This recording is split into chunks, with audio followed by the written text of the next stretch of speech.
아저씨, 눈 좀 떠보세요. 제발요. 한방눈이 소리 없이 쌓이던 밤, 길가에 쓰러져 정신을 잃어가던 한 남자에게 구겨진 1,000원짜리 2장과 빨간 목도리 하나, 아이들은 가진 전부를 내어줍니다. 아저씨 따뜻하게 해드릴게요. 아이들은 입김을 불어 자신들의 체온을 남자에게 나눕니다. 왜 나를 도와주니? 그 순간 정신을 잃어가던 재벌 회장은 눈물이 터져 나왔습니다. 자신들이 가진 모든 걸 내어준 아이들. 이 밤의 선택이 세 사람의 인생을 완전히 바꿔놓게 될 거라는 걸. 눈 내리던 골목에서 시작된 이야기가 궁금하시다면 구독과 좋아요 눌러주세요. 항상 건강하시고 어디서 듣고 계신지 댓글 남겨주세요. 그날 밤 하늘에서는 한방눈이 끊임없이 쏟아져 내렸습니다. 기상청에서는 10년 만에 폭설이라고 했습니다. 도로 위에 쌓인 눈은 어른 무릎까지 올라올 정도였고 가로등 불빛마저 희뿌연 눈발에 가려 제대로 보이지 않았습니다. 차들은 속도를 줄여 조심조심 달렸고 보행자들은 미끄러질까봐 난간을 붙잡고 걸었습니다. 그 시각 대한민국 최고의 건설사 대표인 서도연은 혼자 운전대를 잡고 외곽의 작은 동네로 향하고 있었습니다. 그의 나이 52, 사람들은 그를 재벌 회장이라고 불렀습니다. 평소라면 비서와 운전기사, 경호원까지 대동했을 것입니다. 하지만 오늘만큼은 혼자였습니다. 아무도 모르게 조용히 이 길을 와야 했습니다. 도연의 고급 승용차는 도심을 벗어나 점점 더 외진 길로 접어들었습니다. 내비게이션은 목적지까지 5분이라고 알려줬지만 폭설 때문에 차는 거북이처럼 느리게 움직였습니다. 와이퍼가 쉴 새 없이 움직였지만 앞 유리에는 금방 또 눈이 쌓였습니다. 차창 밖으로 낡은 건물들이 지나갔습니다. 30년 전 도연이 어린 시절을 보낸 동네와 비슷한 풍경이었습니다. 페인트가 벗겨진 주택들, 간판이 꺼진 가게들, 어둡고 좁은 골목들. 도연은 그 풍경을 보며 가슴 한편이 저려왔습니다. 사실 도연도 보육원에서 자랐습니다. 부모님은 그가 5살 때 교통사고로 돌아가셨고 친척들은 아무도 그를 거두지 않았습니다. 어린 도연은 보육원으로 보내졌고 그곳에서 15살까지 지냈습니다. 추운 겨울날 얇은 이불 속에서 떨던 기억, 배고파서 잠을 이루지 못하던 밤들, 다른 아이들이 부모님 손을 잡고 가는 모습을 창문 너머로 바라보던 순간들. 하지만 도연은 포기하지 않았습니다. 열심히 공부했고 장학금을 받아 대학에 갔습니다. 졸업 후에는 건설회사에 취직했고 밤낮 없이 일했습니다. 그렇게 30년, 이제는 그 회사의 대표가 됐습니다. 가난에서 벗어났고 성공했고 사람들의 부러움을 샀습니다. 하지만 최근 들어 도연의 마음은 공허했습니다.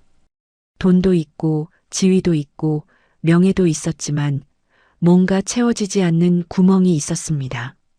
특히 겨울만 되면 그 구멍이 더 크게 느껴졌습니다. 어린 시절 자신처럼 추위에 떨고 있을 아이들이 떠올랐습니다. 그래서 오늘 도연은 이곳에 왔습니다.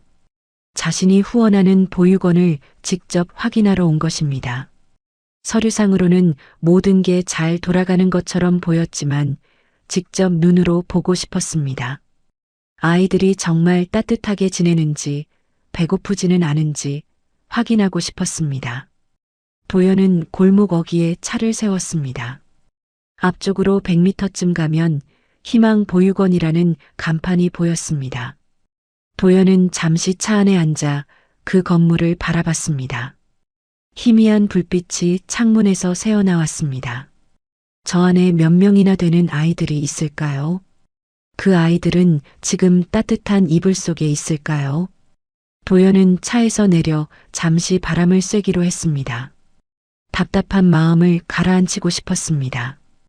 폭설이 내리고 있었지만 몇 걸음만 걸으면 마음이 정리될 것 같았습니다.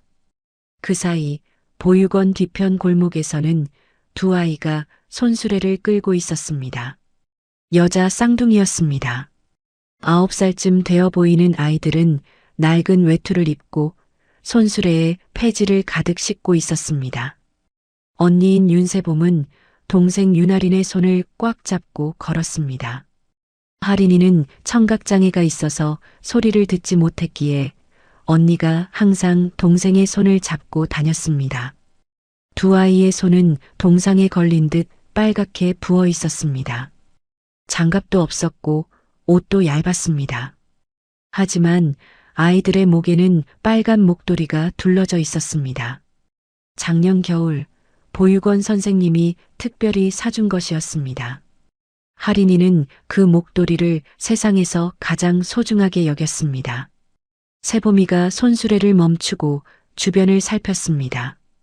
이 골목 끝에 폐지가 많이 버려져 있다는 걸 알고 있었습니다. 두 아이는 한 달 동안 폐지를 주워서 모은 돈이 있었습니다. 1,000원짜리 2장이었습니다. 그 돈으로 길거리에서 파는 붕어빵을 사 먹으려고 했습니다. 하린이가 유난히 붕어빵을 좋아했거든요. 세봄이가 쓰레기 더미를 뒤지는 동안 하린이는 언니 옆에서 조용히 지켜봤습니다. 하린이는 말을 할 수 없었지만 손짓과 표정으로 언니와 대화했습니다. 두 아이는 태어날 때부터 함께였고 단 하루도 떨어진 적이 없었습니다. 바로 그때였습니다. 도연이 차에서 내려 골목 쪽으로 걸어가고 있었습니다. 눈을 맞으며 천천히 걷던 도연은 문득 멈춰 섰습니다. 뒤에서 이상한 기척이 느껴졌기 때문입니다. 하지만 뒤를 돌아보기도 전에 뒤통수에 강한 충격이 가해졌습니다. 으윽! 도연은 비틀거리며 눈 위로 쓰러졌습니다. 시야가 흐려지고 귓가에서 윙윙거리는 소리가 들렸습니다. 얼굴에 차갑고 축축한 눈이 닿았지만 몸을 제대로 가눌 수가 없었습니다. 머리에서는 따뜻한 액체가 흘러내렸습니다. 피였습니다. 검은 옷을 입은 괴한이 도연의 주머니를 뒤지기 시작했습니다. 지갑을 꺼내고 시계를 풀고 뭔가를 찾는 듯 했습니다. 괴한의 숨소리는 거칠었고 손놀림은 급했습니다. 눈발이 거세게 내려 주변은 조용했고 아무도 이 광경을 보지 못했습니다. 하지만 골목 저편에서 두 아이가 그 광경을 목격했습니다. 세봄이는 폐지를 줍다가 고개를 들었습니다. 그리고 저 멀리서 한 남자가 쓰러지는 걸 봤습니다. 검은 옷을 입은 사람이 그 남자를 뒤지고 있었습니다. 세봄이는 순간 숨을 죽였습니다. 심장이 터질 듯 두근거렸습니다. 세봄이는 재빨리 동생의 손을 잡아 건물 모퉁이 뒤로 몸을 숨겼습니다. 하린이는 무슨 일인지 몰라 언니를 올려다봤습니다. 세봄이가 하린이의 입을 손으로 막았습니다. 소리를 낼까봐 걱정했지만 사실 하린이는 소리를 낼 수도 없었습니다. 두 아이는 모퉁이 뒤에 웅크리고 앉아 떨었습니다. 세봄이는 동생의 등을 토닥이며 괜찮아, 괜찮아 하는 입모양을 했습니다. 하린이는 언니의 입술을 읽으며 고개를 끄덕였습니다. 하지만 두 아이 모두 무서웠습니다. 괴한은 도연의 주머니에서 뭔가를 찾지 못한 듯 짜증을 냈습니다. 그리고 도연을 끌고 가려는 듯 팔을 잡았습니다. 하지만 그 순간 멀리서 개 짖는 소리가 들렸습니다. 그리고 누군가 집 대문을 여는 소리도 들렸습니다. 괴한은 당황한 듯 주변을 둘러봤습니다. 주변이 너무 조용해서 작은 소리도 크게 들렸습니다. 괴한은 더 이상 시간을 끌 수 없다고 판단했는지 도연을 그 자리에 남겨둔 채 황급히 어둠 속으로 사라졌습니다. 눈발이 워낙 거세서 괴한의 발자국은 금방 지워졌습니다. 고요함이 찾아왔습니다. 눈 내리는 소리만 들릴 뿐이었습니다. 세봄이는 한참을 기다렸다가 조심스럽게 고개를 내밀었습니다. 주변을 살폈습니다. 괴한은 완전히 사라졌습니다. 눈밭에는 쓰러진 남자만 남아 있었습니다. 하얀 눈 위에 검은 그림자처럼 누워 있었습니다. 하린이가 수어로 언니에게 물었습니다. 어떡하냐고 무섭다고요. 세보미는 잠시 망설였습니다. 무섭기도 했지만 그냥 두고 갈 수가 없었습니다. 저 사람이 죽으면 어떡하죠? 추운 눈밭에 그대로 두면 얼어 죽을 것 같았습니다. 세보미는 결심했습니다. 가보자, 하린아. 우리가 도와야 해.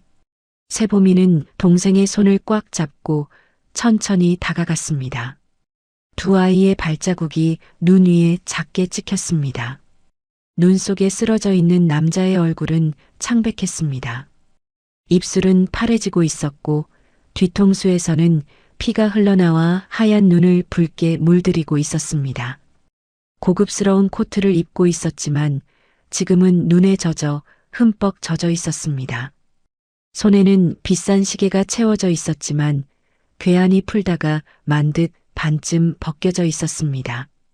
세보미는 떨리는 손으로 남자의 어깨를 흔들었습니다. 아저씨, 아저씨, 눈 떠보세요.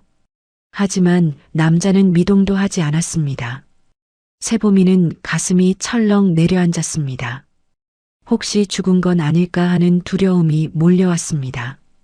세보미는 코 밑에 손을 대봤습니다. 희미하게 숨이 느껴졌습니다. 살아있었습니다. 하린이는 언니 뒤에서 남자를 내려다봤습니다.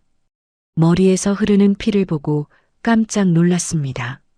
하린이는 조심스럽게 자신의 목에 두르고 있던 빨간 목도리를 풀었습니다. 그 목도리는 하린이가 가진 유일하게 따뜻한 물건이었습니다.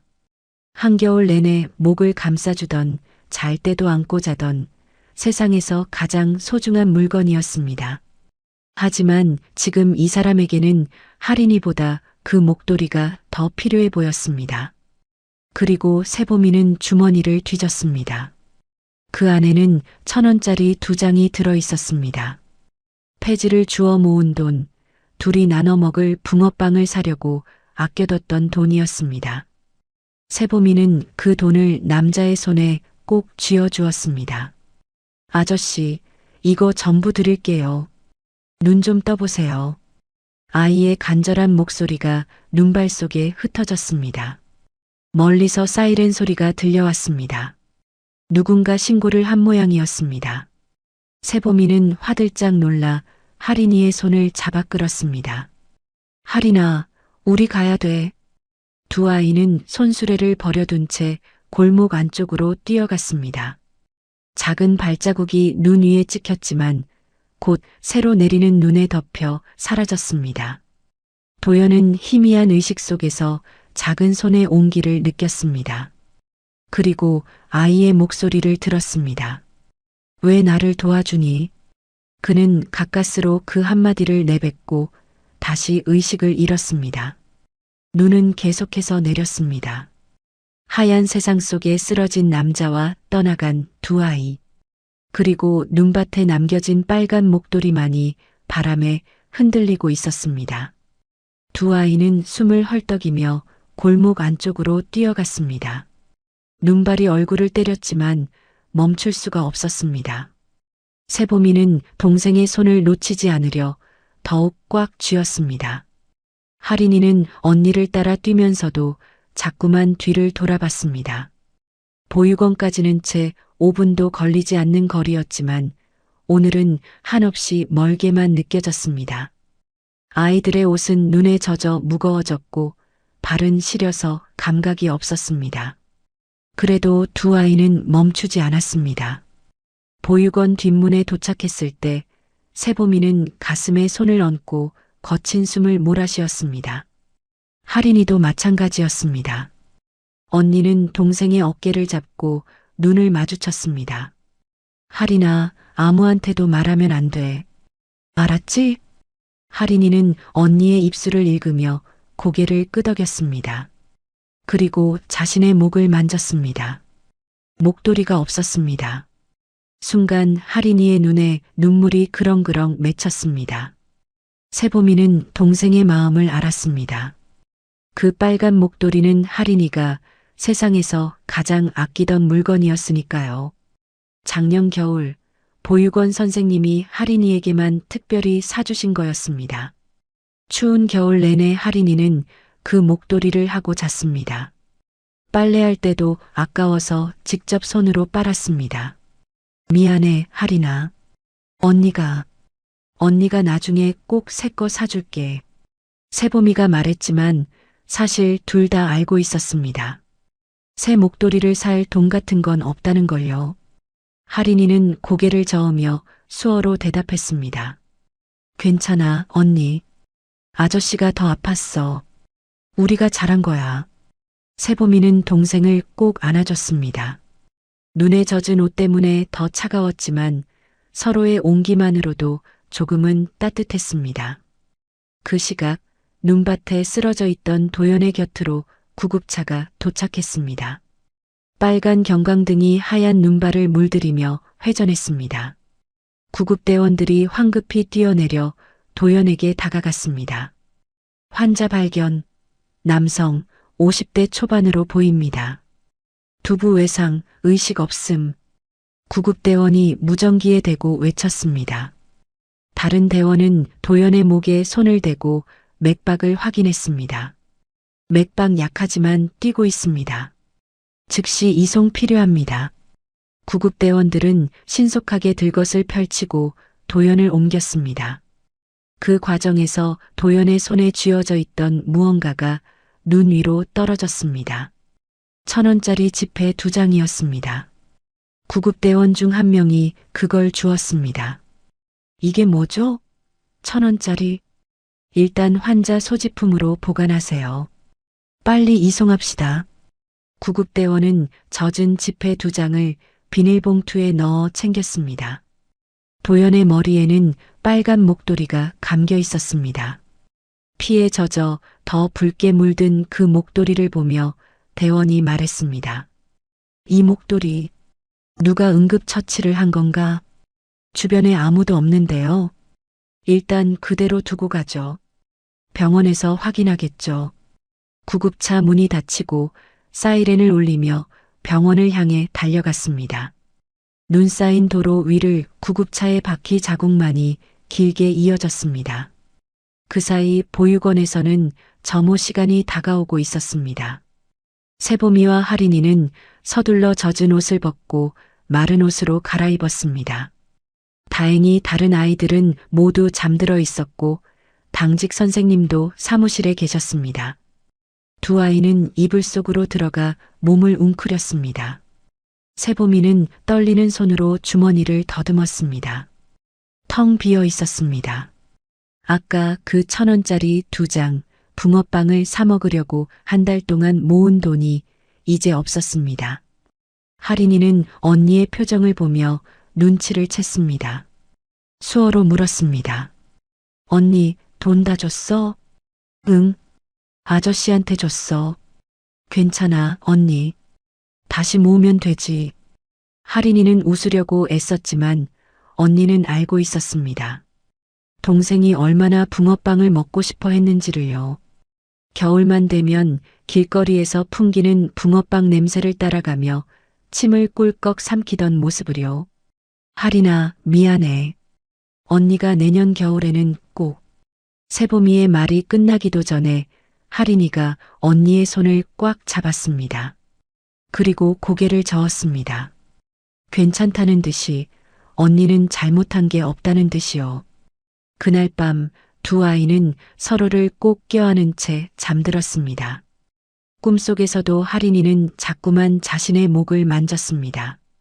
없어진 빨간 목도리를 찾듯이요. 다음 날 아침 서울의 한 대형 병원 중환자실에서 도연이 깨어났습니다. 눈을 뜨자마자 보이는 건 하얀 천장과 의료기구들이었습니다.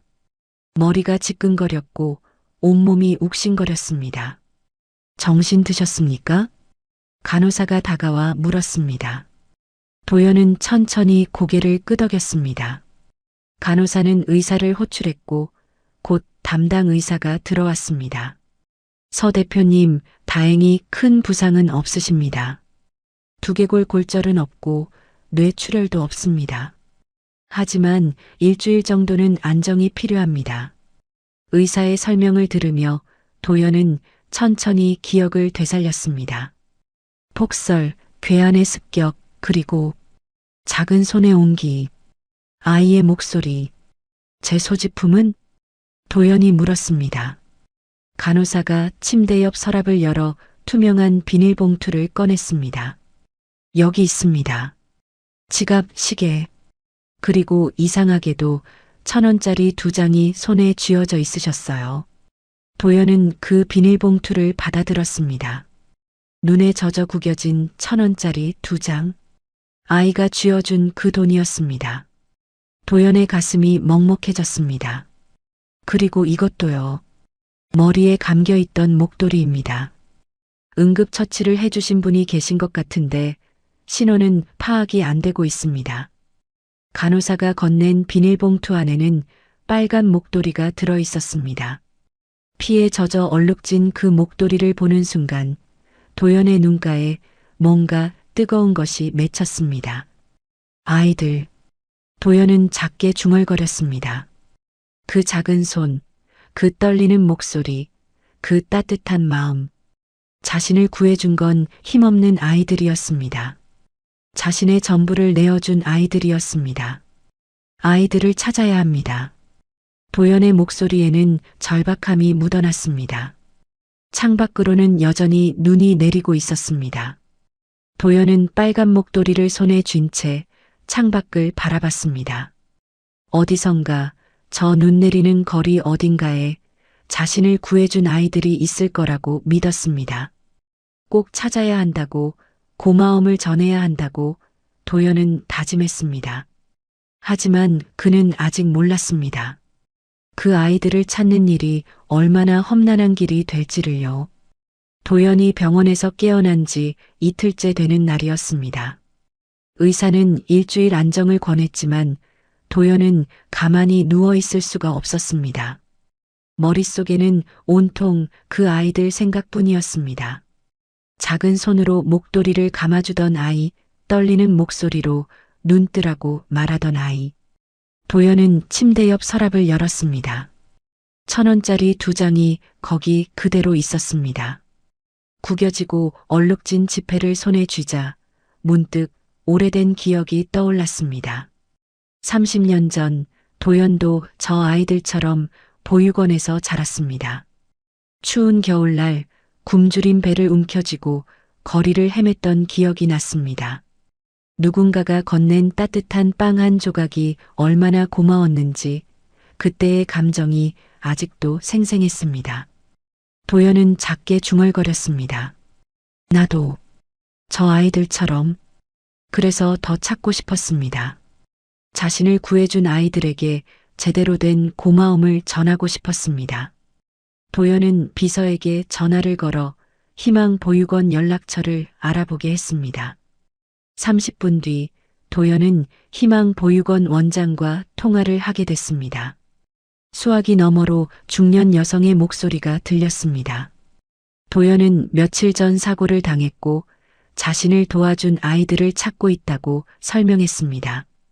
여자아이 둘 쌍둥이로 보였고 9살쯤 되어 보였으며 한 아이는 빨간 목도리를 하고 있었다고 말했습니다. 원장의 목소리가 잠시 멈췄습니다. 뭔가 생각하는 듯한 침묵이 흘렀습니다. 그리고 원장은 차갑게 대답했습니다. 아, 그 아이들은 이미 전출됐습니다. 이틀 전에요. 도연의 가슴이 철렁 내려앉았습니다. 어디로 갔는지 알려주실 수 있습니까? 개인정보라서 말씀드릴 수가 없습니다. 더 이상 말씀드릴 게 없습니다. 통화가 끊겼습니다. 도연은 수화기를 든 채 멍하니 앉아 있었습니다. 뭔가 잘못됐다는 직감이 들었습니다. 원장의 태도가 너무 방어적이었고 전출 시기도 너무 묘하게 맞아떨어졌습니다. 자신이 병원에 입원한 바로 그날 밤 아이들이 옮겨졌다는 게 우연일 리 없었습니다. 사실 희망보육원에서는 이상한 일이 벌어지고 있었습니다. 이틀 전 밤 원장실에 전화 한 통이 걸려왔던 것입니다. 낮고 차분한 남자의 목소리였습니다. 윤세봄, 윤아린 쌍둥이 말입니다. 당장 다른 시설로 보내주십시오. 원장은 당황했습니다. 갑작스러운 지시의 이유를 물으려 했지만 남자는 묻지 말고 따르라고만 했습니다. 서류는 자신이 처리하겠다고 그리고 특별 후원금이 들어갈 거라고 덧붙였습니다. 원장은 잠시 망설였습니다. 하지만 그 후원금이라는 말에 마음이 흔들렸습니다. 보육원 운영이 어려운 것도 사실이었고 굳이 거부할 이유도 없어 보였습니다. 원장이 내일 아침 일찍 보내겠다고 대답하자 남자의 목소리가 차갑게 떨어졌습니다. 안 됩니다. 오늘 밤 안으로 처리해 주십시오. 전화가 끊어진 후 원장은 당직 선생님을 불렀습니다. 세봄이와 하린이의 짐을 싸게 하라고 지시했습니다. 선생님이 갑작스러운 지시에 당황하며 물었지만 원장은 위에서 내려온 명령이라고만 했습니다. 그날 밤 11시 세봄이와 하린이는 잠결에 깨어났습니다. 당직 선생님이 아이들을 흔들어 깨우며 짐을 싸야 한다고 말했습니다. 세봄이가 졸린 눈을 비비며 물었습니다. 선생님, 무슨 일이에요? 다른 곳으로 가게 됐어. 빨리 준비해. 왜요? 우리가 뭘 잘못했어요? 선생님의 목소리는 미안함으로 가득했지만 어쩔 수 없다는 듯 단호했습니다. 잘못한 거 아니라고 그냥 행정 처리라고만 설명했습니다. 세봄이는 겁이 났지만 동생을 깨웠습니다. 하린이는 무슨 일인지 몰라 언니에게 수어로 물었습니다. 두 아이가 가진 짐이라고는 옷 몇 벌과 낡은 가방 하나가 전부였습니다. 하린이는 자신이 그린 그림들을 챙기려 했지만 선생님이 그건 두고 가라고 말했습니다. 짐이 너무 많으면 안 된다는 것이었습니다. 하린이의 눈에 눈물이 그렁그렁 맺혔습니다. 그 그림들은 하린이가 유일하게 간직하던 보물이었습니다. 세봄이가 애원했습니다. 선생님, 그림 하나만이라도 가져가면 안 될까요? 선생님은 망설이다가 고개를 끄덕였습니다. 하나만 허락했습니다. 하린이는 가장 최근에 그린 그림 한 장을 골랐습니다. 우산을 든 큰 사람과 작은 아이 두 명이 손을 잡고 있는 그림이었습니다. 그 그림을 가슴에 품고 하린이는 언니 손을 꽉 잡았습니다. 자정이 넘어 검은색 승합차 한 대가 보육원 뒷문에 도착했습니다. 차에서 내린 남자는 무뚝뚝한 표정으로 한마디만 했습니다. 빨리 타. 세봄이와 하린이는 떨리는 발걸음으로 차에 올랐습니다. 창밖으로 희망 보육원이 점점 멀어졌습니다. 눈은 여전히 내리고 있었고 거리는 깜깜했습니다. 차 안에서 하린이는 수어로 언니에게 물었습니다. 어디 가는 거냐고. 무섭다고요. 세봄이도 무서웠지만 동생 앞에서 용기를 내야 했습니다. 괜찮아, 하린아. 언니가 있잖아. 두 아이는 서로의 손을 놓지 않았습니다. 차는 도시를 벗어나 어두운 외곽도로를 달렸습니다. 창밖으로는 인적 없는 들판과 산만이 보였습니다. 가로등도 없는 어두운 길을 1시간 넘게 달렸습니다. 아이들은 불안에 떨며 서로를 꼭 안고 있었습니다.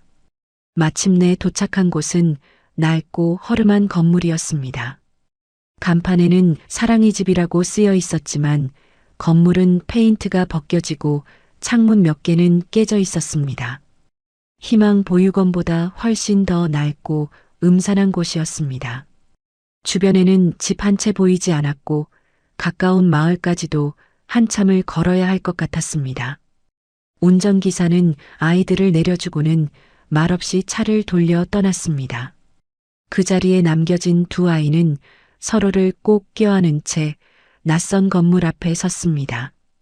차가운 바람이 불어왔고 눈발이 아이들의 얼굴을 때렸습니다. 그들이 알지 못하는 사이 이 모든 것은 계획된 것이었습니다. 도연을 습격한 괴한, 그 배후 세력, 그리고 아이들이 목격자라는 사실이 알려진 것입니다. 누군가는 아이들을 해치는 대신 아무도 찾을 수 없는 곳으로 보내버리는 방법을 선택했습니다. 서류상으로는 모든 게 정상이었고 법적으로 문제될 것도 없었습니다. 완벽한 은폐였습니다. 아이들은 점점 더 깊은 어둠 속으로 밀려나고 있었습니다. 그리고 병원 침대에 누운 도연은 자신이 찾으려는 아이들이 이미 손이 닿지 않는 곳으로 사라졌다는 사실을 아직 모르고 있었습니다. 병원에서 사흘째 되는 날 아침, 도연의 병실 문이 조용히 열렸습니다. 들어온 사람은 장민호였습니다. 도연과 같은 나이인 쉰둘의 그는 20년 넘게 도연의 곁을 지켜온 최측근이었습니다. 회사의 실무를 총괄하고 특히 재단과 보육 관련 행정을 모두 관리하는 사람이었습니다. 장민호는 언제나처럼 단정한 양복 차림에 서류 가방을 들고 있었습니다. 그의 얼굴에는 걱정과 안도가 섞인 표정이 떠올랐습니다. 대표님 많이 놀라셨죠? 상태는 괜찮으십니까? 민호야, 잘 왔네. 앉게. 도연이 침대에서 상체를 일으키자 장민호가 재빨리 다가가 등을 받쳐줬습니다. 그리고 침대 옆 의자에 앉았습니다. 도연은 바로 본론을 꺼냈습니다. 자니가 보육 쪽 일을 다 관리하지 않나? 희망 보육원이라고 하나? 거기 윤세봄, 윤아린이라는 쌍둥이 아이들 말일세. 장민호의 눈빛이 순간 흔들렸습니다. 하지만 그것은 찰나였고 곧 평소의 차분한 표정으로 돌아왔습니다. 아, 그 아이들 말씀이십니까? 대표님께서 찾고 계시다는 얘기 들었습니다. 장민호는 가방에서 투명 파일 하나를 꺼냈습니다. 그 안에는 전출 서류와 사진 몇 장이 들어 있었습니다. 장민호는 그것을 도연에게 건네며 설명을 시작했습니다. 대표님, 걱정하지 마십시오. 아이들은 안전하게 조치됐습니다. 여기 보시면 전출 서류가 있고요. 사진도 있습니다. 도연은 서류를 받아 천천히 살폈습니다. 전출 확인서, 보호자 동의서, 시설 이관 확인증. 모든 서류에는 도장이 찍혀 있었고 날짜도 명확했습니다. 너무나 완벽한 서류였습니다. 법적으로 하나도 문제될 게 없어 보였습니다. 그리고 사진이 있었습니다. 세봄이와 하린이로 보이는 두 아이가 새 시설 앞에 서 있는 사진이었습니다. 아이들은 깨끗한 옷을 입고 있었고 얼굴에는 미소가 떠 있었습니다. 하지만 도연은 그 사진을 보는 순간 뭔가 이상함을 느꼈습니다. 아이들의 미소가 부자연스러웠습니다. 입은 웃고 있었지만 눈빛은 웃고 있지 않았습니다. 특히 동생으로 보이는 아이의 눈에는 두려움 같은 게 어려 있었습니다. 도연은 사진을 더 자세히 들여다봤습니다. 그리고 무언가를 발견했습니다. 아이들의 목에 목도리가 없었습니다. 그 빨간 목도리, 자신의 상처를 감싸주던 그 따뜻한 목도리가 없었습니다. 민호야, 이 사진 언제 찍은 건가? 전출한 다음 날입니다. 새 시설에 잘 적응하고 있다는 확인 차원에서 보낸 겁니다. 장민호의 대답은 막힘이 없었습니다. 하지만 도연의 의심은 더 커졌습니다. 그는 침대 옆 서랍을 열어 비닐봉투를 꺼냈습니다. 피에 젖어 얼룩진 빨간 목도리가 들어 있었습니다. 이 목도리, 자네도 알겠지? 아이가 내 머리에 감아준 거야.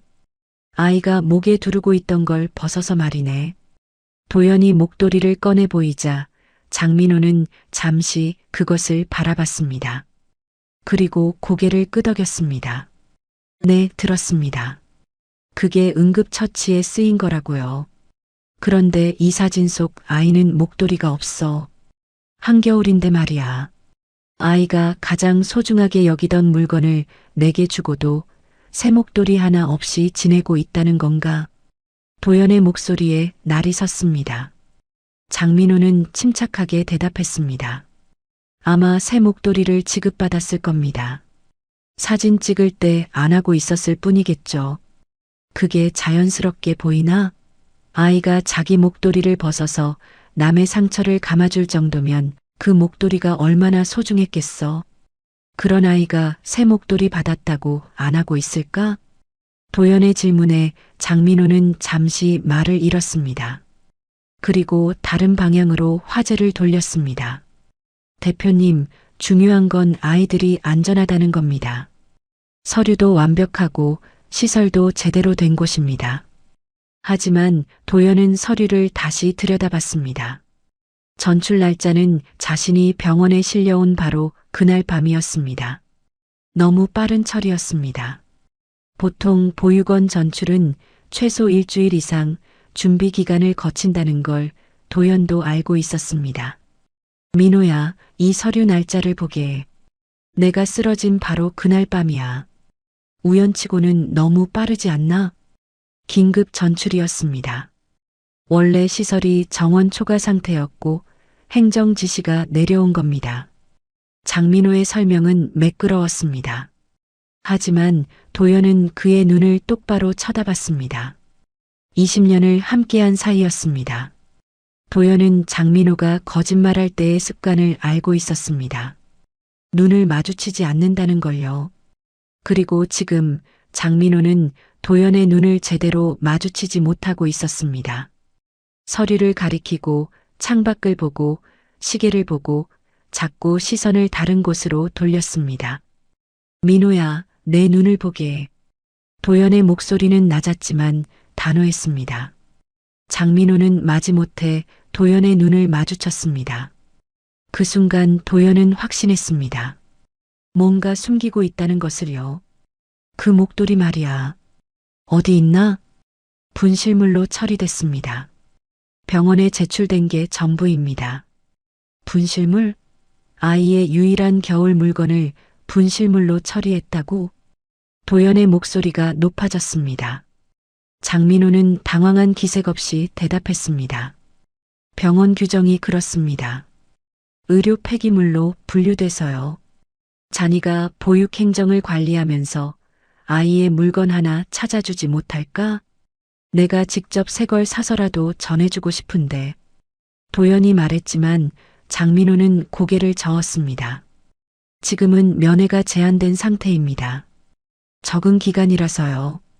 대표님께서 나중에 후원금을 보내시면 시설에서 알아서 처리할 겁니다. 모든 게 완벽했습니다. 서류도 설명도 절차도 완벽했습니다. 하지만 도연의 가슴 속에는 불편한 감정이 자꾸만 커져갔습니다. 뭔가 잘못됐다는 직감, 아이들이 위험에 처해 있다는 예감이 떠나지 않았습니다. 장민호는 자리에서 일어나며 말했습니다. 대표님, 푹 쉬십시오. 아이들은 제가 계속 확인하겠습니다. 걱정하지 마십시오. 그래, 수고하네. 도연은 짧게 대답했지만 장민호가 나간 뒤에도 한참을 서류를 들여다봤습니다. 완벽한 서류, 완벽한 사진, 완벽한 설명. 너무 완벽해서 오히려 의심스러웠습니다. 도연은 빨간 목도리를 다시 손에 쥐었습니다. 그리고 창밖을 바라봤습니다. 저 어딘가에 아이들이 정말 안전한 걸까요? 아니면 자신이 찾을 수 없는 곳으로 숨겨진 걸까요? 도연의 가슴 속에서 불안이 점점 커져갔습니다. 장민호가 떠난 뒤 도연은 한참을 창밖만 바라봤습니다. 의사는 일주일 더 입원하라고 했지만 도연은 더 이상 기다릴 수가 없었습니다. 다음 날 아침 도연은 의사의 만류를 뿌리치고 퇴원했습니다. 머리에는 아직 붕대가 감겨 있었지만 그는 개의치 않았습니다. 도연은 비서에게 지시했습니다. 사랑의 집, 아이들이 옮겨졌다는 그 시설의 주소를 알아내고 차를 준비하라고 했습니다. 하지만 비서가 가져온 대답은 뜻밖이었습니다. 사랑의 집 측에서는 개인정보 보호를 이유로 아무 정보도 줄 수 없다고 했습니다. 도연은 직접 관할 지자체에 전화를 걸었습니다. 담당 공무원과 연결됐습니다. 도연은 자신의 신분을 밝히고 아이들의 안부를 확인하고 싶다고 말했습니다. 하지만 공무원의 대답은 단호했습니다. 죄송합니다만 개인정보보호법상 보호대상 아동의 정보는 공개할 수 없습니다. 저는 아이들을 후원하고 싶습니다. 직접 만나서 확인하고 싶은데요. 법적 보호자나 후견인이 아니신 분은 접근이 불가능합니다. 후원은 재단을 통해 하시면 됩니다. 도연은 답답함을 느꼈습니다. 자신이 누군지, 얼마나 많은 돈을 가졌는지는 아무 의미가 없었습니다. 규정이라는 벽 앞에서 그는 그저 평범한 사람 중 하나일 뿐이었습니다. 그럼 아이들이 잘 지내고 있는지만이라도 확인할 수 있습니까? 정기 점검을 통해 확인하고 있습니다. 문제없이 생활하고 있습니다. 제가 직접 확인하고 싶습니다. 규정상 불가능합니다. 양해 부탁드립니다. 전화가 끊겼습니다. 도연은 주먹을 불끈 쥐었습니다. 30년 동안 사업을 하며 수많은 벽을 넘어왔지만 이런 무력감은 처음이었습니다. 도연은 회사 법률팀에 연락했습니다. 최고의 변호사들을 동원해서라도 아이들을 만날 방법을 찾으라고 지시했습니다. 이틀 뒤 변호사들이 가져온 답변은 역시 부정적이었습니다. 법적 보호자가 아닌 이상 보호시설의 아동과 직접 면회하는 것은 거의 불가능하다는 것이었습니다. 변호사는 덧붙여 설명했습니다. 후견인 신청을 하면 가능하지만 그 절차가 최소 몇 달은 걸린다고 했습니다. 법원 승인, 아동복지심사, 시설 의견 청취 등 여러 단계를 거쳐야 한다고 했습니다. 몇 달이요? 그 사이에 아이들에게 무슨 일이 생기면 어쩌자는 겁니까? 도연이 목소리를 높였지만 변호사는 어쩔 수 없다는 표정이었습니다. 법이 그렇다는 것이었습니다. 아동 보호를 위한 규정이 오히려 아이들을 확인하지 못하게 막고 있었습니다. 도연은 경찰에도 연락했습니다. 자신을 습격한 사건과 아이들이 목격자라는 사실을 설명했습니다. 아이들의 안전이 걱정된다고 확인 차원에서라도 경찰이 나서줄 수 없느냐고 물었습니다. 하지만 경찰의 대답도 마찬가지였습니다.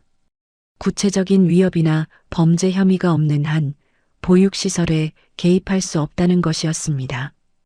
이건 민사 영역이고 행정기관의 소관이라고 했습니다. 하지만 제가 습격당한 건 형사사건 아닙니까? 그건 별개입니다. 아이들이 위험에 처했다는 구체적 증거가 없으면 움직일 수 없습니다. 도연은 벽에 막힌 기분이었습니다. 첫 번째 벽은 개인정보 보호였고, 두 번째 벽은 법적 자격 문제였으며, 세 번째 벽은 관할과 권한의 문제였습니다. 모든 시스템이 완벽하게 작동하고 있었지만 그 시스템이 오히려 아이들을 감추는 도구가 되고 있었습니다. 도연은 밤새 잠을 이루지 못했습니다. 머릿속에는 온통 아이들 생각뿐이었습니다. 작은 손으로 자신을 구해준 아이들, 전 재산인 1,000원을 쥐어준 아이들. 그 아이들이 지금 어디서 무엇을 하고 있을까요? 일주일이 지났습니다. 도연은 모든 방법을 동원해봤지만 벽은 너무 높고 견고했습니다. 돈도 지위도 명성도 통하지 않았습니다. 규정 앞에서는 모든 게 무용지물이었습니다. 그러던 어느 날 도연의 사무실로 한 통의 전화가 걸려왔습니다. 나이든 여자의 목소리였습니다. 저 희망보육원에서 청소 일하던 사람입니다. 도연은 귀를 기울였습니다. 여자는 조심스럽게 말을 이었습니다. 세봄이랑 할인이 말입니다. 그 애들 지금 안 좋은 곳에 있어요. 어떻게 아십니까? 어디 있는지 아십니까? 정확한 주소는 모르지만 외곽 쪽이라고 들었어요. 사랑의 집이라는 데인데 거기 원장이 술 먹고 아이들한테 소리 지르기로 유명해요. 도연의 가슴이 철렁 내려앉았습니다. 어떻게 그걸 아십니까? 제 친구가 예전에 거기서 일했었거든요. 그래서 걱정돼서 전화했어요. 제가 해줄 수 있는 건 이것밖에 없어서요. 감사합니다. 정말 감사합니다. 도연의 목소리는 떨렸습니다. 전화가 끊어진 뒤 도연은 한참을 멍하니 앉아 있었습니다. 그리고 깨달았습니다. 시스템이 아이들을 보호하는 게 아니라 시스템이 아이들을 지우고 있다는 거요. 완벽한 서류, 완벽한 절차, 완벽한 규정, 그 모든 게 합법적으로 작동하면서 아이들은 점점 더 깊은 곳으로 숨겨지고 있었습니다. 누가 찾아도 무슨 수를 써도 규정이라는 방패막이 아이들을 가리고 있었습니다. 도연은 책상 서랍을 열었습니다. 그 안에는 빨간 목도리와 1,000원짜리 2장이 조심스럽게 보관돼 있었습니다. 도연은 그것들을 손에 쥐고 생각했습니다. 시스템을 정면으로 뚫을 수는 없습니다. 하지만 다른 방법이 있을 것입니다. 반드시 있을 것입니다. 도연은 결심했습니다. 규정이 막는다면 규정 밖에서 찾겠다고, 시스템이 가린다면 시스템 너머를 보겠다고요. 도연은 비서를 불렀습니다. 그리고 지시했습니다. 사랑의 집 주변을 조사하라고, CCTV를 확보하라고, 그 시설에서 일했던 사람들을 찾아 인터뷰하라고 했습니다. 법이 막는다면 다른 길로 가겠다는 것이었습니다. 창밖으로 해가 지고 있었습니다. 도연은 빨간 목도리를 다시 서랍에 넣으며 속으로 다짐했습니다. 반드시 아이들을 찾겠다고, 그리고 이 부조리한 시스템에 맞서겠다고요. 그 시각 사랑이 집에서는 세봄이와 하린이가 추운 밤을 보내고 있었습니다. 사랑이 집이라는 이름과는 달리 이곳은 사랑이라고는 찾아볼 수 없는 곳이었습니다. 건물은 낡아서 곳곳에 금이 가 있었고 창문은 제대로 닫히지 않아 찬바람이 그대로 들어왔습니다. 희망 보육원도 넉넉한 곳은 아니었지만 그래도 따뜻한 밥이 나왔고 이불도 두툼했습니다. 하지만 이곳은 달랐습니다. 저녁 식사는 찬밥에 김치 몇 조각이 전부였고 이불은 얇아서 밤이면 추위에 떨어야 했습니다. 세봄이와 하린이는 좁은 방 한쪽 구석에 웅크리고 앉아 있었습니다. 방에는 6명의 아이들이 함께 지냈지만 다들 서로 말이 없었습니다. 오래 지낸 아이들은 이미 체념한 얼굴이었고 새로운 아이들은 겁에 질려 있었습니다. 하린이는 몸을 바들바들 떨고 있었습니다. 빨간 목도리가 없었습니다. 그 따뜻했던 목도리, 겨울 내내 목을 감싸주던 목도리가 없으니 추위가 배로 느껴졌습니다. 세봄이는 동생을 자기 품에 안고 등을 토닥였습니다. 조금만 참아, 하린아. 금방 따뜻해질 거야. 세봄이가 수어로 말했지만 사실 방은 점점 더 추워지고 있었습니다. 밤이 깊어갈수록 기온은 떨어졌고 창문 틈으로 들어오는 바람은 더 매서워졌습니다. 하린이는 언니에게 바짝 붙어 떨고 있었습니다. 더 큰 문제는 하린이의 치료가 중단됐다는 것이었습니다. 희망 보육원에서는 한 달에 한 번씩 청각 치료를 받으러 병원에 갔었습니다. 보청기 점검도 하고 언어 치료도 받았습니다. 하지만 사랑이 집 원장은 그런 것에 관심이 없었습니다. 사흘째 되는 날 세봄이가 용기를 내서 물었습니다. 원장님, 저희 동생이 병원에 가야 하는데요. 무슨 병원? 아픈 데 있어? 원장은 술 냄새를 풍기며 대충 대답했습니다. 세봄이가 설명했습니다. 동생이 청각장애가 있어서 정기적으로 치료를 받아야 한다고, 보청기도 점검해야 한다고 말했습니다. 그런 건 나중에 해. 지금 예산 없어. 원장은 손을 휘저으며 돌아섰습니다. 세봄이는 더 말하고 싶었지만 원장의 표정이 너무 무서워서 입을 다물었습니다.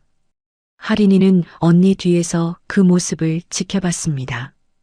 소리는 들리지 않았지만 원장의 몸짓만으로도 거절당했다는 걸 알 수 있었습니다. 나흘째 되는 날부터 아이들은 일을 해야 했습니다. 원장은 아이들을 줄 세워놓고 말했습니다. 폐지를 주워오라고, 빈 캔을 모아오라고, 그게 용돈을 버는 방법이라고 했습니다. 사실은 원장이 그 돈을 가져가려는 것이었지만 아이들은 그걸 몰랐습니다.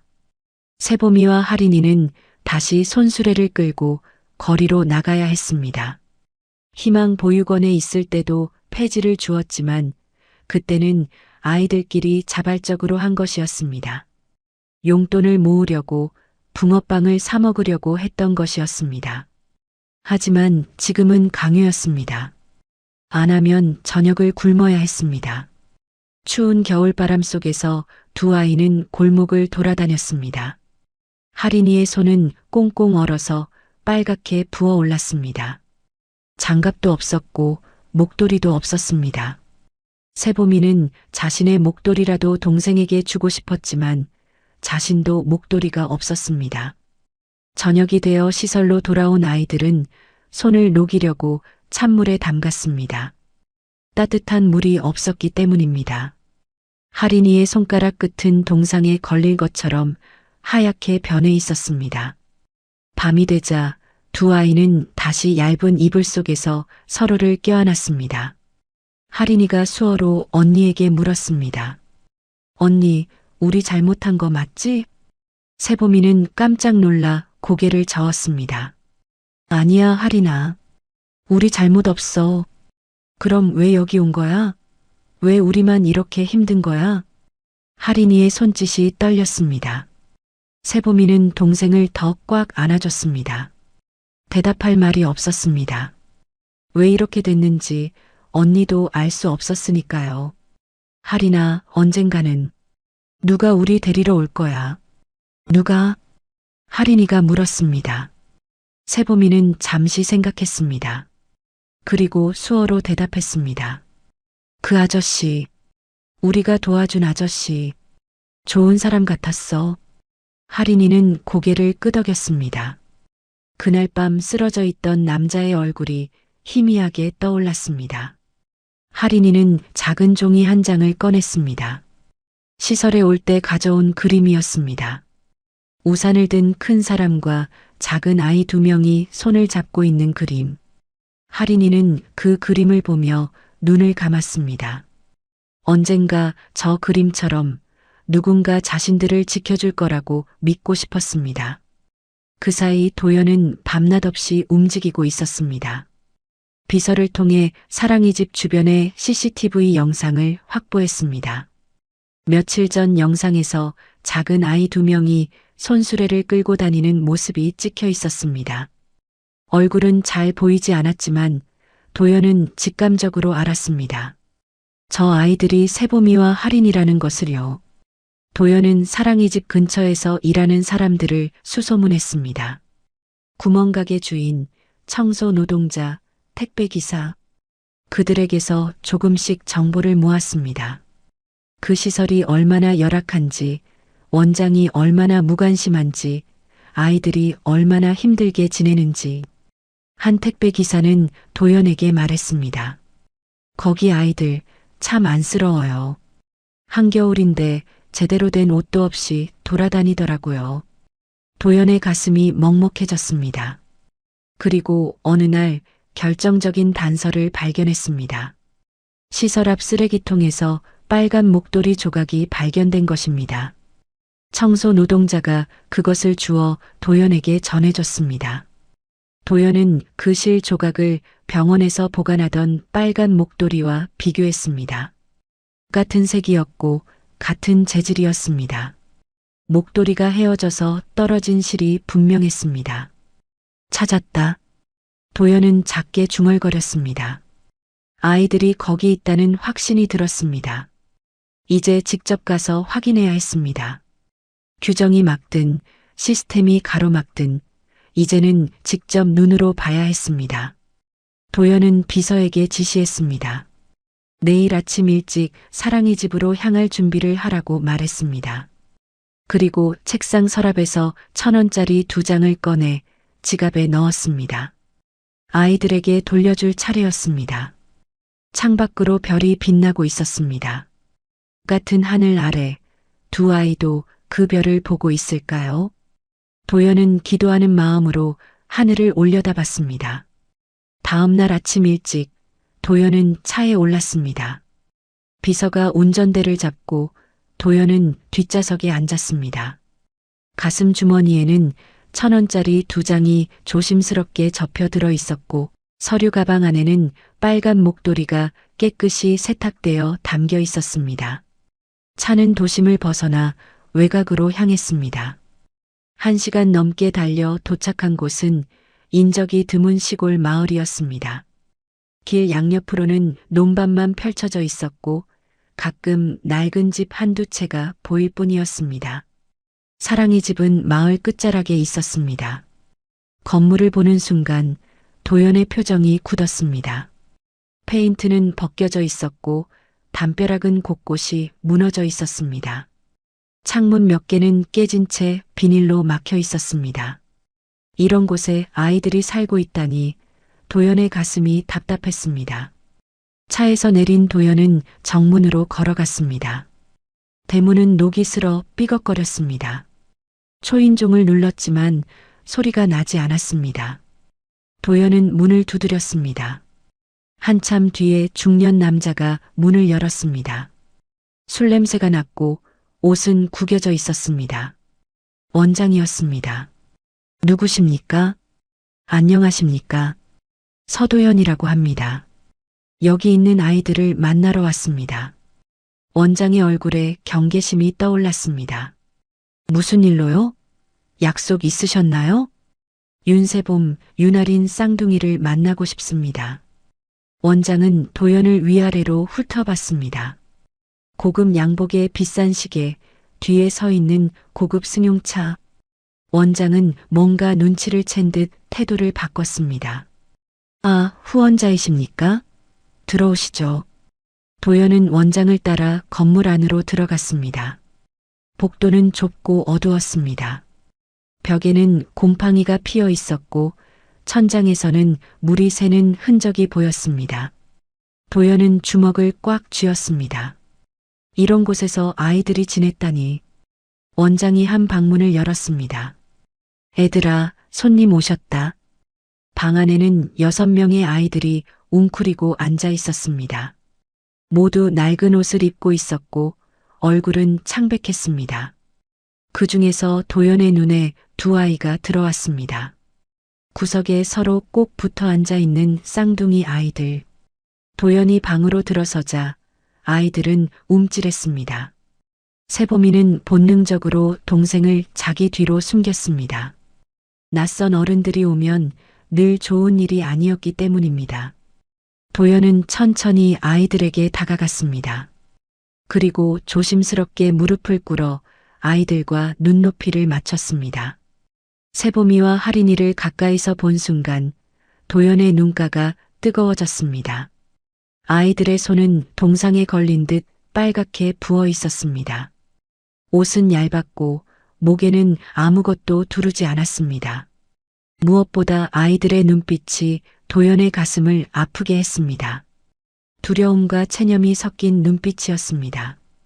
하린이는 동생답게 언니 뒤에 바짝 붙어 있었습니다. 하린이의 목에 있어야 할 빨간 목도리는 어디에도 보이지 않았습니다. 대신 헌 담요 한 조각을 목에 두르고 있었습니다. 도연은 가방에서 빨간 목도리를 꺼냈습니다. 세탁해서 깨끗해진 목도리였지만 피 얼룩은 완전히 지워지지 않아 희미하게 남아 있었습니다.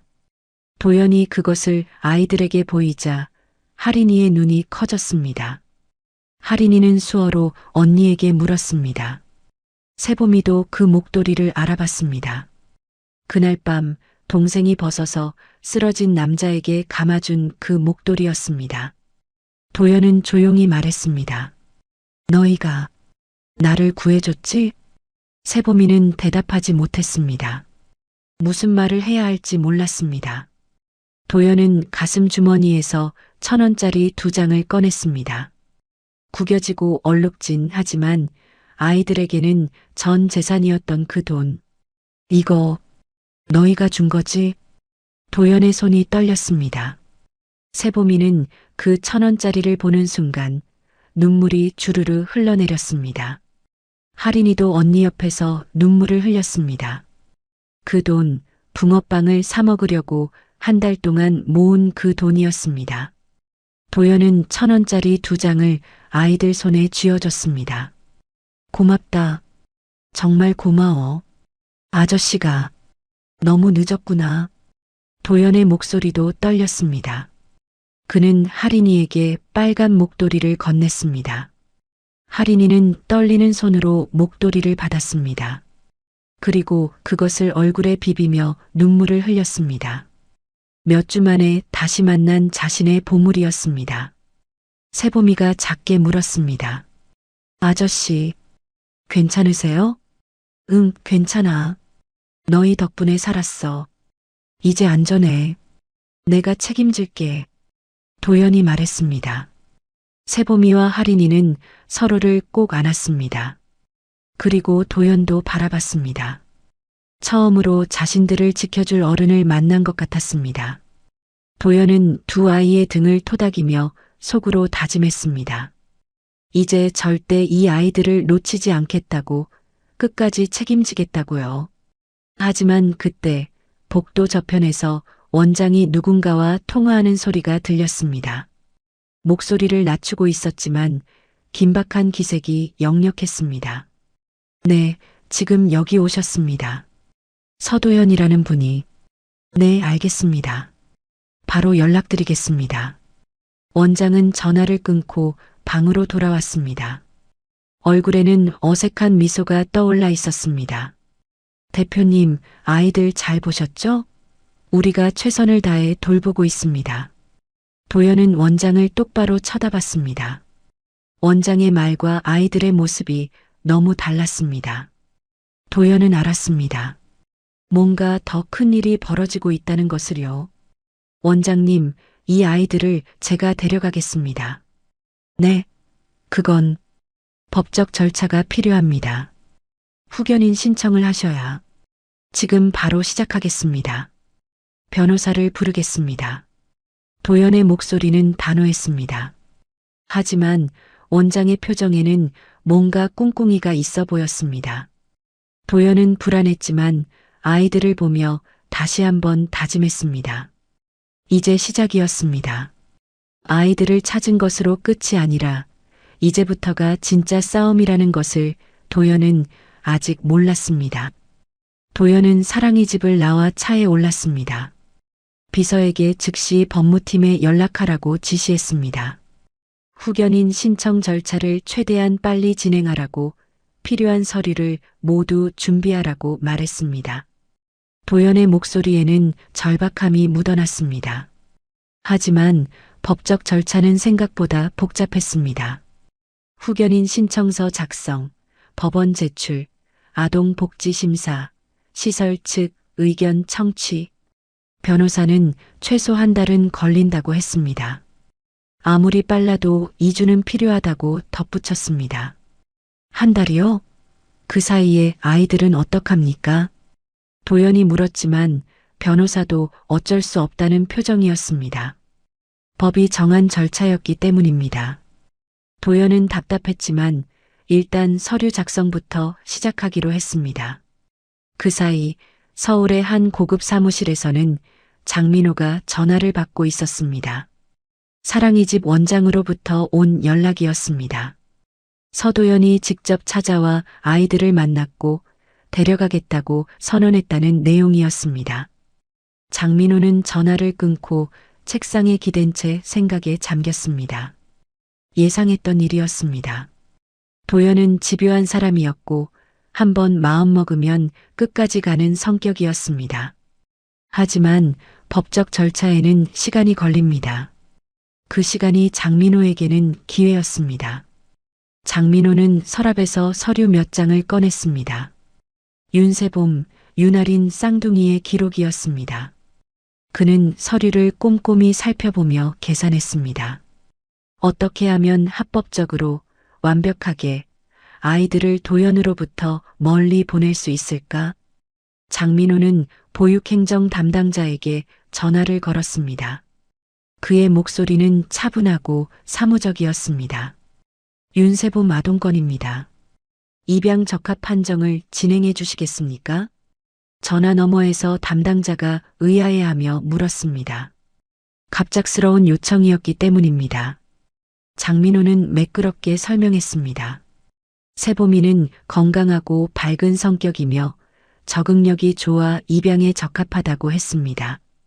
오히려 지금까지 입양 절차가 진행되지 않은 게 이상하다고 덧붙였습니다. 담당자는 잠시 망설였지만 장민호의 직급과 권한 앞에서 고개를 끄덕일 수밖에 없었습니다. 장민호는 계속해서 말했습니다. 그리고 윤아린 아동은 청각장애가 있어 특수보호가 필요합니다. 쌍둥이지만 분리 조치가 타당해 보입니다. 이건 역시 합법적인 절차였습니다. 장애가 있는 아동과 없는 아동을 분리해서 각각에게 맞는 보호를 제공한다는 명분이었습니다. 서류상으로는 아동 복지를 위한 결정이었습니다. 다음 날 장민호는 건강검진서를 조작했습니다. 세보미의 검진서에는 매우 건강, 사교성 우수, 입양 적합이라는 문구가 들어갔습니다. 반대로 하린이의 검진서에는 중증 청각장애, 특수교육 필요, 일반 가정 입양 부적합이라는 내용이 기재됐습니다. 실제로 하린이의 청각장애는 보청기로 일상생활이 가능한 정도였습니다. 하지만 서류에는 과장되게 작성됐습니다. 장민호는 의사에게 금전을 제공하며 서명을 받아냈습니다. 모든 서류가 완성되자 장민호는 입양 가정을 물색했습니다. 그가 선택한 것은 형식적인 입양이었습니다. 실제로 아이를 키울 의향이 없지만 금전적 대가를 받고 서류상으로만 입양을 진행해 줄 부부를 찾았습니다. 사흘 뒤 장민호는 한 중년 부부를 만났습니다. 경제적으로 어려운 형편의 부부였습니다. 장민호는 그들에게 제안했습니다. 아이를 입양하시면 일시불로 3천만 원을 드리겠습니다. 실제로 아이를 키우실 필요는 없습니다. 한 달 뒤 다시 파양 절차를 밟으시면 됩니다. 부부는 그 거액에 놀랐습니다. 장민호는 계속해서 설명했습니다. 모든 절차는 합법적으로 진행될 것이고 부부에게는 아무 문제가 없을 거라고 했습니다. 단지 서류상으로 입양 부모 역할만 해주면 된다고 했습니다. 부부는 고민했지만 결국 돈 앞에 무릎을 꿇었습니다. 가난이 그들의 양심을 잠재웠습니다. 장민호는 계약서를 작성하고 입양 신청서를 준비했습니다. 일주일 만에 모든 서류가 완성됐습니다. 입양 적합 판정서, 건강검진서, 입양 신청서, 부부의 신원증명서, 완벽한 서류 뭉치였습니다. 장민호는 그것을 행정기관에 제출했습니다. 보통 입양 절차는 몇 달이 걸립니다. 하지만 장민호는 자신의 권한을 이용해 절차를 빠르게 진행시켰습니다. 긴급 사유를 명시했고 아동 복지를 위한 신속한 조치라는 명분을 내세웠습니다. 담당 공무원들은 장민호의 직급과 압력 앞에서 도장을 찍었습니다.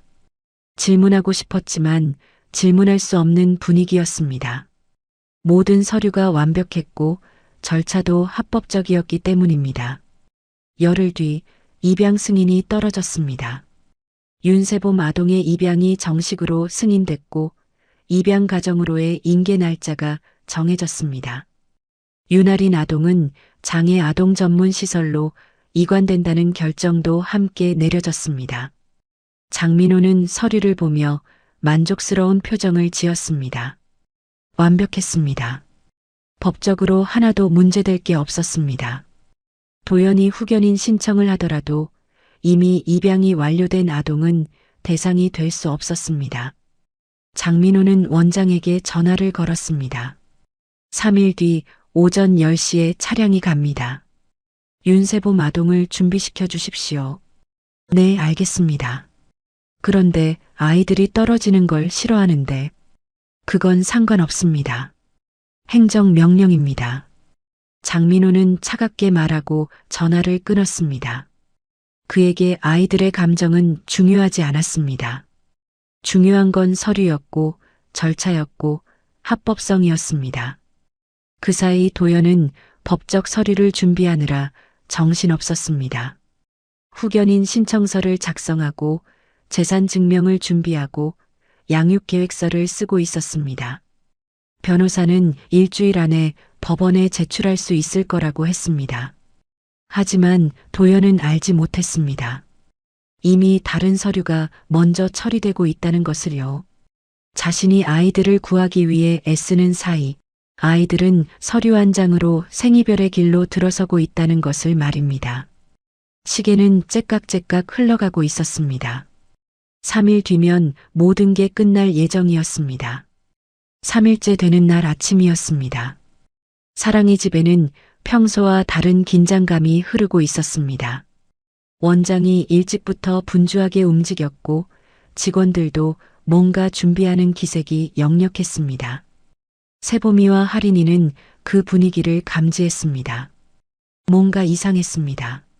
아침 식사 후 원장이 세봄이를 따로 불렀습니다. 세봄이는 불안한 마음으로 원장실로 향했습니다.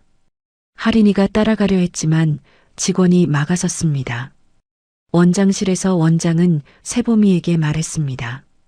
오늘 새 가족을 만나러 간다고 짐을 싸라고 했습니다. 세봄이는 귀를 의심했습니다.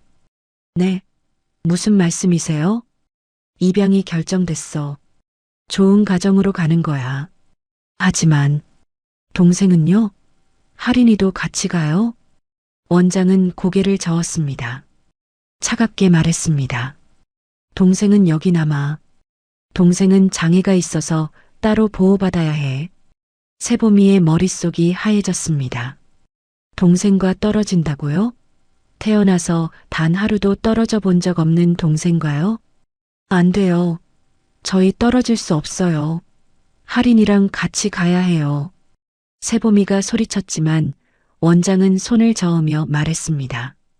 이미 결정된 일이라고 행정명령이라고 거부할 수 없다고 했습니다. 세봄이는 울먹이며 애원했습니다. 제발요, 원장님. 동생 없이는 못 가요. 저희는 꼭 같이 있어야 해요. 하지만 원장은 고개를 돌렸습니다. 직원을 불러 세봄이를 방으로 데려가게 했습니다. 세봄이는 끌려가면서도 계속 울부짖었습니다. 하린이를 불렀고 동생과 떨어질 수 없다고 외쳤습니다. 방으로 돌아온 세봄이는 하린이에게 달려가 꽉 안았습니다. 하린이는 언니의 떨리는 몸에서 뭔가 심상치 않음을 느꼈습니다. 수어로 물었습니다. 무슨 일이냐고, 왜 우느냐고요. 세봄이는 눈물을 흘리며 수어로 대답했습니다. 자신이 다른 곳으로 가야 한다고 하지만 동생은 갈 수 없다고 했습니다. 하린이는 고개를 세차게 저었습니다. 그럴 수 없다는 듯이, 절대 떨어질 수 없다는 듯이요. 두 아이는 서로를 꼭 안고 울었습니다. 세봄이는 가지 않겠다고 다짐했지만 그게 자신의 선택이 아니라는 걸 알고 있었습니다. 어른들이 정한 일이었고 서류에 도장이 찍힌 일이었습니다.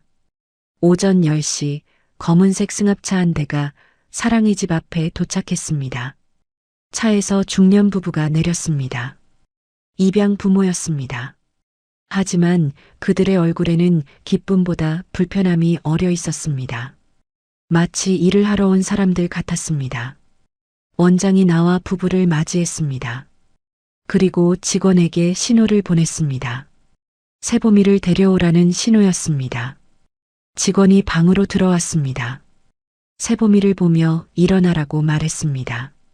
세봄이는 하린이의 손을 놓지 않으려 했습니다. 하린이도 언니의 옷을 꽉 붙잡았습니다. 두 아이는 서로에게 매달렸습니다. 직원은 억지로 두 아이를 떼어놓으려 했습니다. 세봄이가 저항했지만 어린아이의 힘으로는 어쩔 수 없었습니다.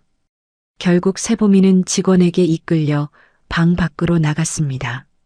할인이는 소리를 지르고 싶었지만 소리가 나오지 않았습니다. 입만 벌린 채 눈물만 흘렀습니다. 할인이는 문을 향해 달려갔지만 다른 직원이 막아섰습니다. 복도에서 세봄이는 필사적으로 몸부림쳤습니다. 할인아, 할인아. 세봄이의 목소리가 건물에 울려 퍼졌습니다. 할인이는 그 소리를 듣지 못했지만 언니의 입모양을 읽을 수 있었습니다. 할인이도 수어로 대답했습니다. 언니라고요. 현관까지 끌려온 세봄이는 차 앞에 섰습니다. 부부가 어색하게 웃으며 손을 내밀었지만 세봄이는 그 손을 뿌리쳤습니다. 싫어요. 저 안 가요. 동생이랑 같이 있을 거예요. 세봄이가 다시 건물 안으로 뛰어들어가려 했지만 직원들이 붙잡았습니다. 그리고 강제로 차에 태웠습니다. 차 안에서 세봄이는 창문을 두드리며 울부짖었습니다. 그때 방 안에서 할인이가 창문으로 달려갔습니다.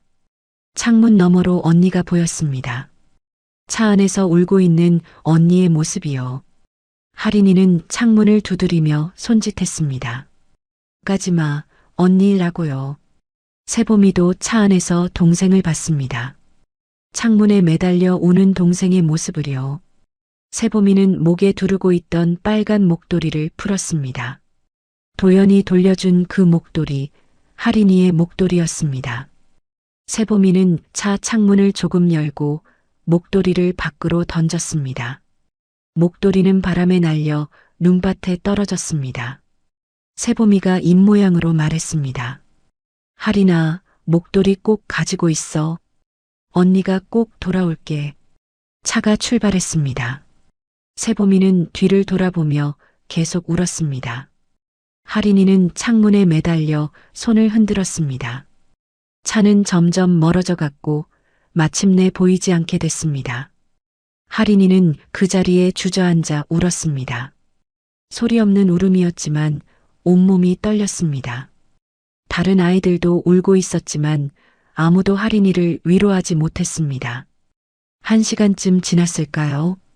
또 다른 차 한 대가 사랑이 집 앞에 도착했습니다. 도연이었습니다. 도연은 급히 차에서 내려 건물 안으로 뛰어들어갔습니다. 아이들은 어디 있습니까? 세봄이, 할인이는? 도연이 원장에게 물었지만 원장은 고개를 저었습니다. 늦으셨습니다.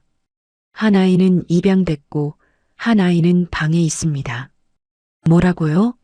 입양이요? 도연의 얼굴이 창백해졌습니다. 원장이 서류를 내밀었습니다. 입양 승인서, 인계 확인서, 모든 서류에 도장이 찍혀 있었습니다. 합법적인 절차였습니다. 저희도 어쩔 수 없었습니다. 도연은 서류를 움켜쥐었습니다. 손이 떨렸습니다. 30분만, 아니 1시간만 빨랐어도 도연은 자책했습니다. 나머지 아이는 어디 있습니까? 방에 있습니다. 도연은 방으로 달려갔습니다. 문을 열자 구석에 웅크리고 앉아있는 할인이가 보였습니다. 할인이는 창문을 바라보며 눈물을 흘리고 있었습니다. 도연이 다가가자 할인이는 수어로 물었습니다. 언니는 어디 있냐고, 언니를 데려왔냐고요. 도연은 대답할 수가 없었습니다. 그저 할인이를 안아줄 수밖에 없었습니다. 도연이 건물 밖으로 나왔을 때 눈밭에 떨어진 빨간 목도리가 눈에 들어왔습니다. 바람에 펄럭이는 그 목도리를 보는 순간 도연의 눈에서 눈물이 흘러내렸습니다. 도연은 무릎을 꿇고 목도리를 주워들었습니다. 그리고 하늘을 올려다보며 이를 악물었습니다. 이건 단순한 행정 실수가 아니었습니다. 누군가 계획한 일이었습니다. 바닥에는 할인이가 그린 그림 한 장도 떨어져 있었습니다. 세 사람이 손을 잡고 있는 그림. 하지만 이제 그 그림은 찢어져 있었습니다. 마치 이 가족의 미래처럼요. 도연은 빨간 목도리와 찢어진 그림을 손에 쥔 채 한참을 그 자리에 서 있었습니다. 무릎은 눈에 젖어 차가웠지만 그는 일어날 생각을 하지 못했습니다. 머릿속이 복잡했습니다. 분노와 자책, 그리고 무력감이 뒤섞였습니다. 하지만 곧 도연은 깨달았습니다. 이건 우연이 아니라는 것을요. 너무 완벽한 타이밍이었습니다. 자신이 후견인 신청 서류를 준비하는 바로 그 시기에 입양이 전격적으로 진행됐습니다. 자신이 법적 절차를 밟는 동안 누군가는 더 빠른 절차로 아이들을 갈라놓았습니다. 도연은 천천히 일어섰습니다. 눈을 털어내고 목도리를 조심스럽게 접었습니다. 그리고 차로 돌아왔습니다. 뒷좌석에는 할인이가 앉아 있었습니다. 빨간 목도리를 대신해 헌 담요를 목에 두르고 창밖만 바라보고 있었습니다. 도연은 할인이 옆에 앉았습니다. 그리고 빨간 목도리를 할인이에게 건넸습니다. 할인이는 그것을 받아 얼굴에 비볐습니다. 언니의 냄새가 남아있는 것 같았습니다. 도연은 할인이의 작은 손을 잡았습니다. 그리고 천천히 또박또박 수어를 했습니다. 지난 며칠 동안 밤을 새워 배운 수어였습니다. 할인아, 약속할게. 언니를 꼭 데려올게. 할인이는 도연의 손짓을 보며 고개를 끄덕였습니다. 눈물이 또다시 흘러내렸지만 이번에는 조금 다른 눈물이었습니다. 희망이 섞인 눈물이었습니다. 서울로 돌아온 도연은 곧바로 움직였습니다. 가장 먼저 한 일은 증거를 모으는 것이었습니다. 비서와 법무팀을 총동원해 지난 몇 주간의 모든 기록을 수집했습니다. 아이들의 전출 서류, 입양 승인 서류, 통화 기록, CCTV 영상, 하나하나 꼼꼼히 검토했습니다. 그 과정에서 이상한 점들이 드러났습니다. 전출 결정이 내려진 시각이 자신이 병원에 실려온 바로 그날 밤 자정이었습니다. 입양 승인이 처리된 기간은 고작 열흘, 보통 몇 달 걸리는 절차가 말입니다. 그리고 모든 서류에는 한 사람의 사인이 공통적으로 들어가 있었습니다. 장민호였습니다. 도연은 더 깊이 파고들었습니다. 입양 부모의 신원을 조사했습니다. 겉으로는 평범한 부부였지만 최근 금융거래 내역을 보니 3천만 원이라는 거액이 입금돼 있었습니다. 출처를 추적하자 결국 그것이 장민호와 연결된 비자금 계좌에서 나온 것임이 밝혀졌습니다. 도연에게는 예상치 못한 연락들이 오기 시작했습니다. 희망보육원에서 청소 일을 하던 아주머니, 사랑이 집 근처에서 일하던 택배기사, 그리고 다른 보육시설에서 일했던 전직 교사까지 그들은 하나둘 도연에게 연락해 증언을 제공했습니다. 청소 아주머니는 그날 밤 원장실에서 들은 통화 내용을 증언했고 택배기사는 사랑이 집의 열악한 환경을 증언했습니다. 전직 교사는 보육행정에서 돈이 오가는 것을 여러 번 목격했다고 말했습니다. 도연은 신뢰할 수 있는 탐사보도 기자를 만났습니다. 오래전부터 알던 사람이었습니다. 도연은 모든 자료를 테이블 위에 펼쳐놓았습니다. 서류, 녹취록, 금융거래 내역, 증인 진술서까지 이 모든 걸 기사화해 주십시오. 단 한 가지 부탁이 있습니다. 무엇입니까? 최대한 빨리 보도해 주십시오. 아이가 위험합니다. 기자는 자료를 검토하며 고개를 끄덕였습니다. 이건 단순한 비리가 아니라 시스템 전체의 문제입니다. 보육행정 부패, 서류 조작, 아동 인권 침해까지 충분히 특종입니다. 사흘 뒤 기사가 터졌습니다. 주요 일간지 일면에 대서특필됐습니다. 보육원 쌍둥이 강제 생이별, 서류 조작 의혹, 보육행정 비리 정황 포착, 한겨울 목도리도 없이 방치되는 아이들.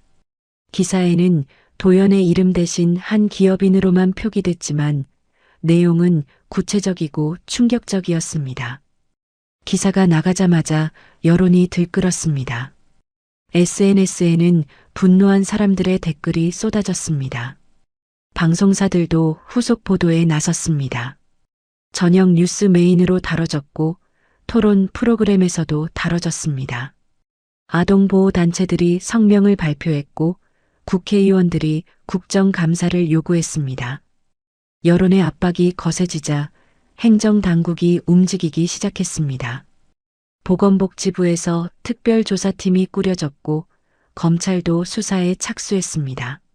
장민호는 조사를 받게 됐고 관련 공무원들도 줄줄이 소환됐습니다. 일주일 뒤 결정적인 전환점이 찾아왔습니다. 입양 부부가 양심 고백을 한 것입니다. 그들은 기자회견을 열어 모든 것을 털어놨습니다. 돈을 받고 형식적으로 입양했다고, 실제로 아이를 키울 의향은 없었다고, 모든 게 누군가의 짓이었다고 말했습니다. 그 증언이 결정타였습니다. 검찰은 장민호를 구속했고 입양 무효 절차가 신속히 진행됐습니다. 법원은 긴급하게 입양 무효 결정을 내렸습니다. 부정한 방법으로 이뤄진 입양이라는 이유였습니다. 보름째 되는 날 도연은 다시 차를 몰았습니다. 이번에는 뒷좌석에 하린이가 함께였습니다. 하린이는 빨간 목도리를 목에 두르고 손에는 언니에게 줄 그림을 꼭 쥐고 있었습니다. 새로 그린 그림이었습니다. 세 사람이 손을 잡고 웃고 있는 그림이요. 차는 입양 부부의 집 앞에 도착했습니다. 현관문이 열리고 세봄이가 나왔습니다. 아이는 여전히 마른 얼굴이었지만 눈빛만은 살아있었습니다. 세봄이는 차에서 내리는 하린이를 보는 순간 그 자리에 얼어붙었습니다. 하린아. 세봄이가 소리치며 동생에게 달려갔습니다. 하린이도 언니를 보고 울음을 터뜨렸습니다. 두 아이는 서로를 꼭 안고 한참을 울었습니다. 도연은 그 모습을 보며 눈시울을 붉혔습니다. 세봄이가 하린이의 목도리를 만지며 수어로 물었습니다. 목도리 잘 간직했구나. 하린이가 고개를 끄덕이며 대답했습니다. 언니가 돌아올 거라고 믿었어. 도연이 두 아이에게 다가갔습니다. 그리고 무릎을 꿇어 아이들과 눈높이를 맞췄습니다. 이제 안전해. 다시는 떨어지지 않을 거야. 아저씨가 약속할게. 세봄이가 물었습니다. 정말요? 우리 또 떨어지지 않아요? 그래, 절대로. 이제 아저씨가 너희를 지킬 거야. 도연의 목소리는 단호했습니다. 법원은 이미 도연을 두 아이의 후견인으로 지정했습니다. 더 이상 서류나 행정이 아이들을 갈라놓을 수 없었습니다. 한 달 뒤 도연의 집에는 웃음소리가 가득했습니다. 세봄이와 하린이는 각자의 방을 가지게 됐지만 여전히 함께 자는 걸 좋아했습니다. 하린이는 정기적으로 병원에서 치료를 받게 됐고 세봄이는 학교에 다니기 시작했습니다. 저녁 식사 시간 세 사람은 식탁에 둘러앉았습니다. 따뜻한 밥과 국 그리고 반찬들이 가득했습니다. 하린이가 수어로 물었습니다. 아저씨, 우리 계속 여기 있어도 돼요? 도연이 수어로 대답했습니다. 당연하지. 여기가 너희 집이야. 세봄이가 말했습니다. 아저씨, 그때 우리가 준 1,000원 있죠? 그거. 도연은 지갑에서 1,000원짜리 2장을 꺼냈습니다. 아직도 소중히 간직하고 있었습니다. 이거 말이지? 아저씨의 가장 큰 보물이야. 이게 아저씨에게 너희를 만나게 해줬거든. 두 아이는 웃었습니다. 그리고 하린이가 그림 한 장을 도연에게 건넸습니다. 세 사람이 손을 잡고 웃고 있는 그림이었습니다. 도연은 그 그림을 받아들고 한참을 바라봤습니다. 창밖으로 눈이 내리기 시작했습니다. 지난 겨울과 같은 폭설이었지만 이번에는 달랐습니다. 세 사람은 따뜻한 집 안에서 함께였습니다. 더 이상 추위에 떨지 않아도 됐고 더 이상 혼자가 아니었습니다. 도연은 두 아이의 머리를 쓰다듬으며 생각했습니다. 폭설이 내리던 그날 밤 자신을 구해준 건 아이들이었지만 진짜로는 아이들이 자신을 구원한 것 같았습니다. 빨간 목도리 하나, 1,000원 2장. 그 작은 것들이 한 사람의 인생을 바꿔놓았습니다. 그리고 이제 세 사람은 가족이 됐습니다. 피로 이어지지 않았지만 마음으로 이어진 진짜 가족이요.